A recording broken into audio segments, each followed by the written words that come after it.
On entend partout que l'IA, c'est en train de détruire la capacité d'apprendre des gens et que ça nous rend paresseux, que c'est un peu la fin de l'intelligence humaine, etc.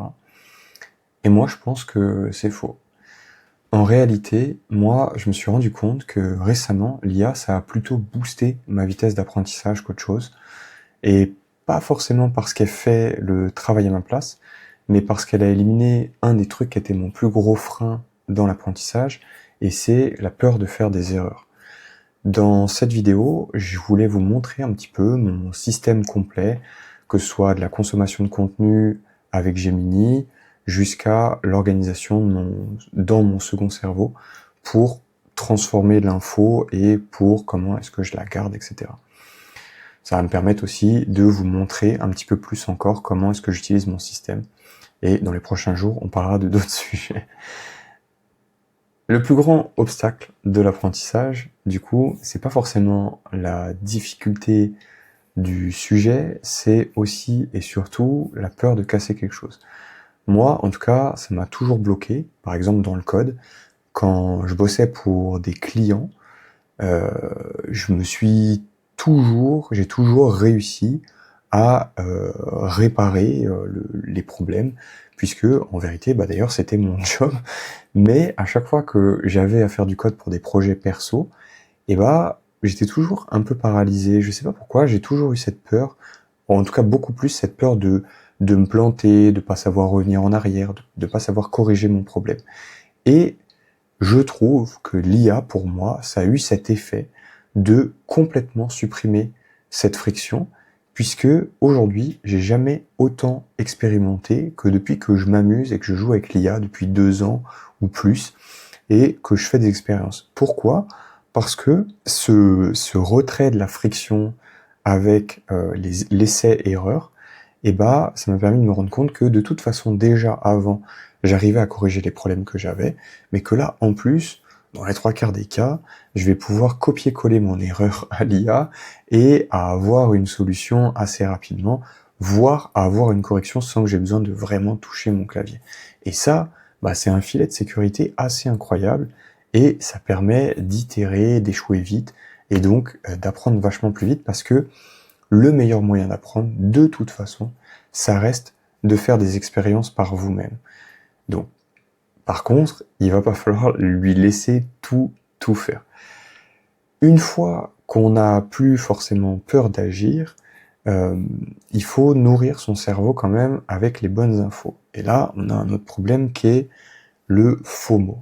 Le FOMO, donc la Fear of Missing Out pour ceux qui n'ont jamais entendu le terme, mais je pense pas, c'est que il y a beaucoup de choses, il y a trop de choses à regarder, ça va trop vite, et on a peur de rater du contenu parce qu'on n'a pas assez de temps pour le consommer, en gros.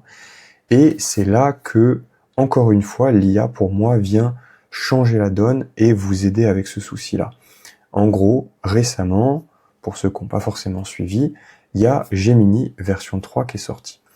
À savoir, j'en ai déjà parlé dans une vidéo précédente, mais Gemini, ou en tout cas Google, avait déjà fait avec leurs IA la possibilité de passer des vidéos YouTube de petite taille et de pouvoir en consommer le contenu, enfin en gros d'avoir une étude de ce qui se passait, un résumé. La plupart des IA jusqu'à maintenant, pour faire ça, elles se basaient plutôt sur le transcript de la vidéo. Le transcript de la vidéo, il est souvent disponible maintenant sur YouTube, et par exemple une IA comme ChatGPT, ce qu'elle va faire, c'est qu'elle va lire le transcript et vous faire un retour. La grosse différence, et le truc qui est game changer aujourd'hui, c'est que Gemini 3, vous pouvez lui passer des vidéos comme moi j'ai fait, qui durent pour certaines 4 heures, et avoir quand même un récap où vous allez avoir une IA qui a aussi regardé l'écran un peu comme vous, et qui va pouvoir vous faire un récap des concepts. Et ça, bah, c'est ultra dingue. Là, par exemple, moi, je l'ai fait pour une vidéo de Stan Leloup, qui parle de marketing. Donc j'ai regardé une partie quand j'avais du temps, sauf que j'avais pas le temps de la finir. Donc je me suis dit, ok, je sais que ce truc-là, ça va traîner, que c'est un onglet que je vais garder, etc. J'ai déjà assez de mal à me débarrasser de mes onglets. Pour ça, d'ailleurs, j'utilise Arc, mais on en parlera une autre fois. Et je me suis dit, ok, bah passons là à Gemini. Je vais lui demander une analyse littéraire d'abord, et après une extraction des key concepts pour que je puisse les ajouter dans mon système. Ça, on va y revenir après. Le truc qui est complètement dingue avec ça du coup, c'est que vous allez pouvoir compresser énormément de temps et encore apprendre encore plein de choses, là où, par exemple, moi en ce moment, je vais avoir des vidéos du board entrepreneur de Flavie ou d'autres choses comme ça, où, bon, c'est triste pour elle parce que du coup, elle se fait chier, entre guillemets, à faire des vidéos bien complètes, etc. Mais si moi, je sais qu'une vidéo d'1 heure, je vais pas forcément avoir le temps de la regarder, et ben, je vais pouvoir la consommer avec de l'IA et avoir une extraction très bénéfique pour moi des key concepts et des choses super intéressantes dont elle va avoir parlé avec ses invités sur la chaîne. Par exemple, récemment, elle parlait du freelancing en 2026, etc., comment en sortir avec une intervenante. Bah voilà, cette vidéo, typiquement, qui dure un peu plus d'1 heure, je savais que j'aurais pas le temps de la caler dans mon emploi du temps et de la regarder, mais j'avais envie de savoir ce qu'allait se passer dedans. Et donc, je l'ai fait extraire par ChatGPT. Et donc, vous allez pouvoir compresser plein de temps comme ça, où vous avez des sujets qui vous intéressent et que vous trouvez, qui durent potentiellement 1 heure, ils vont être compressés en 5 minutes. Et donc, c'est là que c'est fou, c'est que du coup, vous pouvez consommer 4 heures de contenu en 20 minutes, quoi. C'est un peu cette idée-là. Le défaut, par contre, à l'inverse, qu'il va pas falloir prendre, c'est que on risque de tomber aussi un peu dans ce piège de ce qu'on appelle le hoarding. Le hoarding, c'est genre un peu le syndrome du collectionneur, c'est le syndrome de l'accumulation. Ça veut dire que avec l'IA, comme elle va extraire plein de trucs, et ben vous allez vous dire, ok, je peux en consommer toujours plus, et vous allez mettre plein de trucs qui vous servent à rien potentiellement dans votre système. Et là, on arrive à un des sujets importants dont je voulais vous parler, du coup, qui est de faire attention, et c'est là que vous devez rester critique, et c'est là où est tout le concept de mieux apprendre et de pas mal apprendre, c'est de faire le tri et de un peu let go de ce truc du FOMO et du fear of missing out et de se dire, ok, qu'est-ce que réalistiquement je vais certainement utiliser, et si vous voyez qu'il y a des concepts que vous n'allez pas forcément utiliser, ça sert à rien de les extraire dans votre système. Typiquement, là, moi, du coup, ce que j'étais en train de faire, c'est que, comme je vous ai montré, du coup, moi, dans mon système, j'utilise ce qu'on appelle le Zettelkasten. Le Zettelkasten, c'est le fait d'avoir des concepts comme ça qui vivent un petit peu par eux-mêmes. Donc moi, là, actuellement, ils sont dans l'incubateur la plupart. Et ces concepts, c'est des notes atomiques qui représentent vraiment qu'un seul concept. Et c'est des trucs, du coup, qu'on va venir extraire et connecter à ce qu'on appelle des mocks. Les mocks, ça va se construire avec le temps. Typiquement, ici, par exemple, ce concept-là, il est relié à Copywriting and Sales Mock. Ce truc-là, du coup, à force de faire des notes où je vais aller taguer ce mock-là, au bout d'un moment, je vais pouvoir cliquer sur ce mock-là et voir apparaître tous les différents concepts qui sont liés à ce truc-là. Par exemple, si je cliquais sur ce point-là, je vais voir apparaître dans mon graphe toutes les notes avec le temps qui sont liées à ce concept-là, et quand il y en a assez, je vais pouvoir venir extraire ce qu'on appelle une map of content, un mock, et c'est-à-dire venir mapper mes notes et dire ok, ce sujet-là, je l'aborde plutôt par là, c'est plutôt là les notions un peu beginner friendly au départ pour bien l'aborder, des notions un petit peu plus complexes, c'est potentiellement celle-ci, etc. Et c'est une map de comment est-ce que vous visualisez ce sujet dans sa globalité dans votre tête. Et ça, c'est quelque chose d'ultra précieux. Mais ce qu'on est tenté de faire, quand on extrait des concepts comme ça, c'est de faire des grands copier-coller de tous les trucs. Et c'est là aussi, c'est un peu ce qui m'a donné envie de faire cette vidéo, c'est que ça vaut le coup de prendre le temps, de prendre du recul et de vous dire, ok, qu'est-ce que moi, je vais vraiment utiliser, qu'est-ce qui me parle, est-ce qu'il y a des trucs que je peux retourner avec mes propres mots ou pas, etc. Par exemple, moi, ces concepts-là, c'est des concepts que j'ai vus dans les vidéos, donc du coup, ils me parlent super bien. Celui-ci, il me parle aussi, mais potentiellement, celui-ci, Counter Positioning Strategy, c'est quelque chose que je vais pas intégrer dans mon système parce que il me parle pas plus que ça. Et c'est là aussi où je vous dis que c'est quelque chose qui peut venir potentiellement aussi en complément de votre apprentissage en regardant du contenu ou en lisant du contenu, ça ne doit pas venir complètement remplacer, mais plutôt complémenter, parce que bizarrement, en regardant cette vidéo, ces concepts-là, ils appartiennent plutôt à la partie que j'ai vue, et donc la partie avec laquelle j'ai connecté, et du coup une partie avec laquelle je suis d'accord, et le concept que je vous ai montré appartient à une partie de la vidéo que je n'ai pas vue. Et du coup, bah, si le concept m'avait vraiment beaucoup parlé, et bah, je l'aurais intégré dans mon système, mais si ce concept ne vous parle pas, ne fait pas écho chez vous, ne venez pas l'ajouter comme une collection dans votre système, alors que ça va juste créer du bruit et ça va détériorer finalement votre apprentissage. Donc, venez garder uniquement les trucs qui vous servent. Par exemple, ce truc-là, typiquement, même si je l'ai pas vu dans la vidéo, je sais que c'est quelque chose que je vais ajouter dans mon système parce que c'est déjà quelque chose qui fait écho à quelque chose que je connais. Et je sais que je vais aussi pouvoir le connecter à, par exemple, Alex Hormozy ou à, comment il s'appelle, un peu j'ai un trou de mémoire sur le nom. Oh, je l'ai sur le bout de la langue, c'est pas grave. En gros, un des mecs qui a été le pionnier de ce framework de vente. J'ai ces bouquins qui traînent quelque part, mais je les ai plus en tête. Bref, voilà, c'est des choses où vous devez quand même être sélectif et garder un peu ce fun dans l'apprentissage et dans ce qui vous plaît et les concepts avec lesquels vous avez envie de jouer ou vous êtes déjà capable de jouer, et laisser les autres de côté. C'est pas grave, de toute façon, avec les IA et avec tous les outils qu'on a maintenant, vous arriverez forcément à retomber dessus si vous en avez besoin un moment ou un autre. Maintenant, un autre truc hyper important qui va avec ce système dont j'avais envie de vous montrer les forces un peu et les faiblesses, et c'est pour ça que je fais aussi cette vidéo, c'est que typiquement, moi, là, et c'est ça qui a constitué mon apprentissage à ce niveau-là, c'est que j'ai posé cette question et il m'a sorti des mocks, etc. Et dans les extractions qu'il m'a proposées, on peut voir que au niveau des mocks et des tags qu'il va me proposer, donc je vais essayer d'en trouver un par exemple, c'est plus bas du coup. Dans les mocks qu'il me propose, il me propose des mocks comme celui-ci, Consumer Psychology Mock, où voilà, c'était ça l'exemple qu'il m'avait donné. Il m'avait donné Marketing Psychology. Et je me dis, ok, qu'est-ce que je fais? Comment est-ce que ça marche les mocks? Moi, j'en ai jamais utilisé avant de me mettre à utiliser ce système un peu de Zettelkasten. Et je me dis, mais ok, au début, est-ce que ce serait pas une meilleure idée de taguer un mock marketing et de taguer un mock psychology? Et je commence à avoir une intuition et à me dire, waouh, je sais pas ce que je fais. Est-ce que je fais marketing psychology? Est-ce que je fais marketing? Est-ce que je fais les trois? Comment ça se passe? Comment est-ce que je choisis?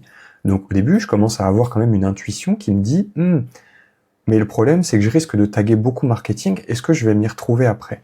Et donc là, je lui pose la question. Je lui dis, ok, je sais pas trop comment faire. Comment est-ce que je devrais le taguer? Est-ce que je devrais faire marketing, psychology, le truc que je viens de vous dire en gros. Et donc là, je lui pose cette question, et ce qu'il me dit, il vient confirmer mon intuition. Et c'est là où on en revient à ce que je vous disais, le fait de faire des essais et erreurs, etc., c'est ultra précieux. À ce moment-là, il me dit, ben non, effectivement, si tu tags marketing, tu vas te retrouver avec 1000 notes taguées marketing, et pour créer ton mock, ça va devenir compliqué. Et donc là, il me dit, vaut mieux que tu fasses marketing psychologie, parce que de toute façon, finalement, ce mock-là, il va venir de lui-même, vu le nom, impliquer du marketing et impliquer de la psychologie. Donc c'est pas grave. Et de là vient moi-même une réflexion et un nouvel apprentissage qui est de me dire, de toute façon, à terme, une fois que j'aurai, imaginons, un mock marketing psychology donc dans mon système, ici je vais avoir plein de notes que je vais avoir taguées en marketing psychology, mais peut-être que je vais avoir d'autres idées plus tard qui vont être du marketing stratégie. Et du coup, au bout d'un moment, quand j'aurai trop d'idées, je pourrais extraire un mock qui s'appellera marketing cette fois-ci, mais qui lui viendra prendre des maps of content. Donc il viendra prendre marketing psychology, marketing strategy,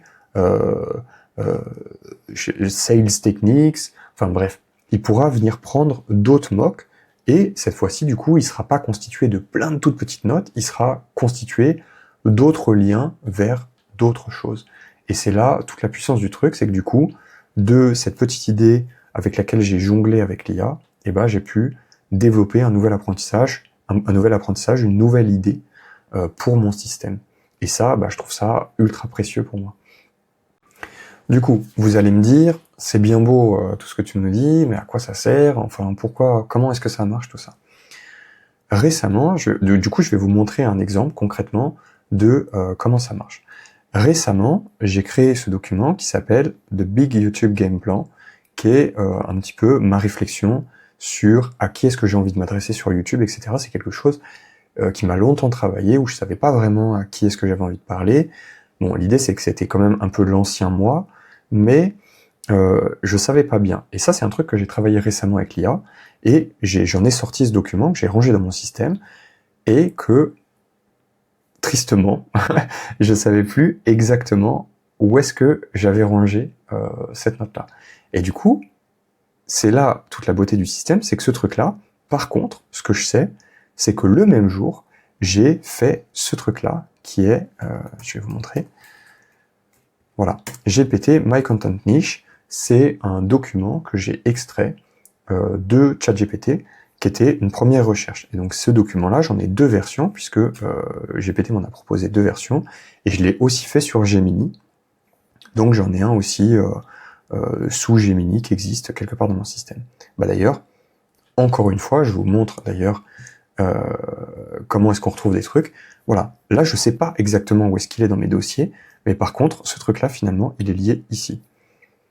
Et donc tout ça, c'est des petites expériences que j'ai faites.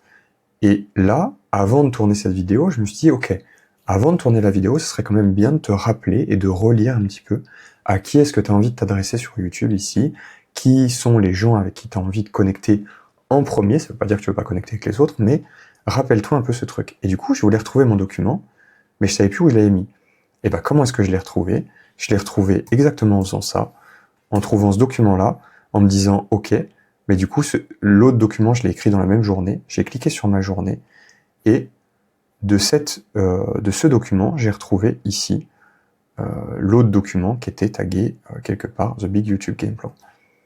Et je suis arrivé sur mon document. Et c'est là toute la force d'un système non déterministique qui fonctionne avec des liens, et tout ce système sur lequel je vais faire un cours et que j'ai vraiment envie de vous présenter parce que je trouve ça monstrueux. Enfin, voilà, quand je fais des trucs qui me servent et dont je suis super content, des notes que je mets dans mon système quelque part, enfin, elles sont plus perdues quelque part et je passe une demi-heure ou je sais pas combien de temps à essayer de les retrouver. Non, j'ai du contexte, je sais comment retrouver, juste parce que il y a du contexte qui se crée au fur et à mesure autour de ces différentes notes et qui vient aider pour retrouver des idées. Et donc là même finalement en direct je voulais vous montrer, enfin j'avais préparé un peu cette démo que je voulais vous montrer, mais finalement j'ai retrouvé même d'autres choses que je voulais vous montrer en direct là quoi. Tout ça pour vous dire au final, n'ayez pas peur pour moi d'utiliser l'IA, l'apprentissage et l'envie d'apprendre, c'est plus une question d'intention. Par exemple on dit beaucoup que l'IA dans le code, c'est pas bon pour les juniors, etc., qu'il faut qu'ils apprennent les concepts. La vérité, c'est que même comme ça, c'est un outil formidable. Pour moi, quelqu'un qui a l'intention d'apprendre, même s'il est junior, en utilisant l'IA, s'il garde si de toute façon il a un regard critique et qu'il a envie d'expérimenter et d'apprendre, c'est sûr qu'il apprendra plus vite en utilisant l'IA, en allant creuser à droite à gauche, etc. Quitte à même demander à l'IA, ok, trouve-moi des sources sûres pour lesquelles qui vont me servir à aller vérifier l'information que tu me donnes.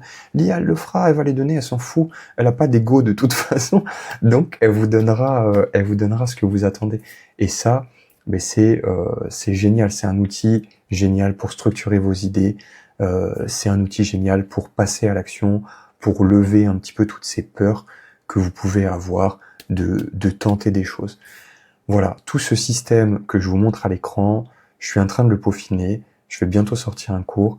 Si je peux, il sera pas là quand je vais sortir la vidéo, mais n'hésitez pas à checker dans la description. Je pense que ce que je vais faire, c'est que je vais faire une mailing list sur laquelle vous pouvez vous inscrire si c'est quelque chose qui vous intéresse d'apprendre à utiliser ce genre de système avec Obsidian pour vous y retrouver, pour enfin respirer un petit peu si vous êtes à la base ultra désorganisé comme moi. Moi, je sais que vraiment, dans ma vie, ce truc-là, c'était une angoisse. Et aujourd'hui, sérieusement, elle disparaît. C'est pas, je dis pas ça pour vous vendre le truc ou j'en sais rien. Vraiment, ça fait du bien, putain. Ça fait du bien. Moi, je me suis jamais aussi, senti aussi bien que depuis que j'ai fait ce truc-là. Ça m'a pris du temps. Je me suis attelé au truc fort, mais je suis vraiment content. Voilà, dites-moi en commentaire si ce genre de système d'organisation, ça vous intéresse. Moi, ça me motive de ouf de lire vos retours, de savoir que du coup, je vois déjà quelques personnes que ça peut intéresser, etc. Voilà, continuez d'apprendre. Et d'ici la prochaine vidéo, bah, ciao.